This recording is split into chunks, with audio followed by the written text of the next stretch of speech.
angginita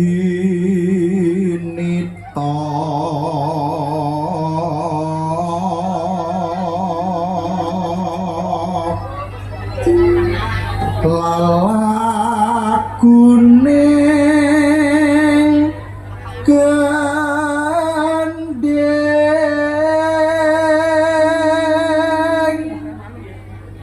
kembang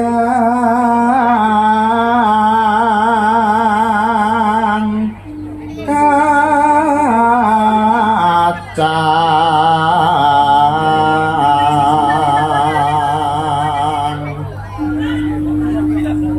pambukaning sekar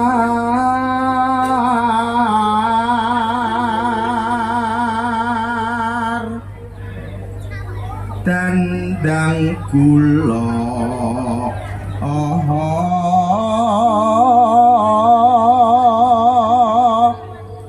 turu lare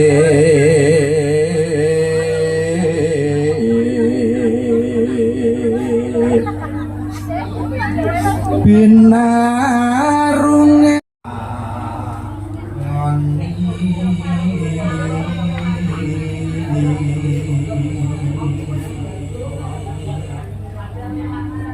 wiramane lancara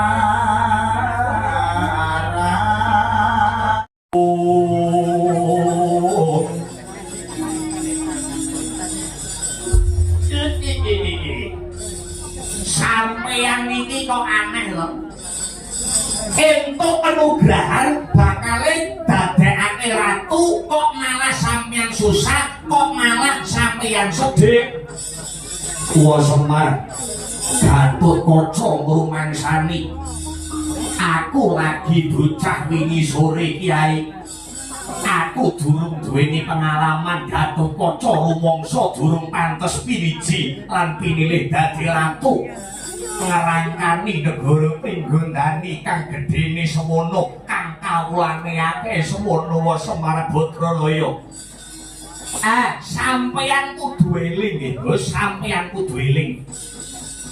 Sedaya kawula ing negara Pinggondani niku sampun sarujuk.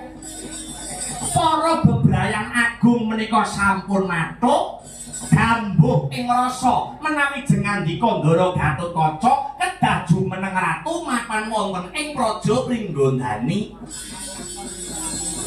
Kenging menapa kok paduka mboten sagu? Niki sing milih kawula. Senajan sampeyan ngrumangsani bocah wingi sore.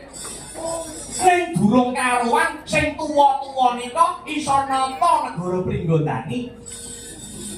Niki wis rancine sing nom-nom kaya sampeyan lenggah dampar keprabon nata negara Pinggondani.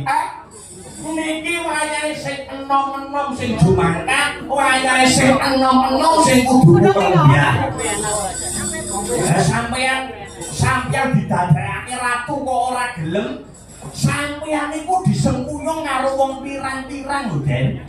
Wa Semar Badralaya. Aku ngrumangsani durung weruh karo babakan kaprajan.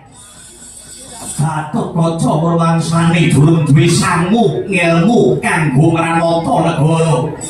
Dadi sampeyan ora sago dadi ratu awet ngrumangsani dereng gadah ilmu utawi kawruh babakan kaprajan. Wa Semar Kaprayata. Yen Gatotkaca durung ngregem kawruh kaprajan banjur kepriye?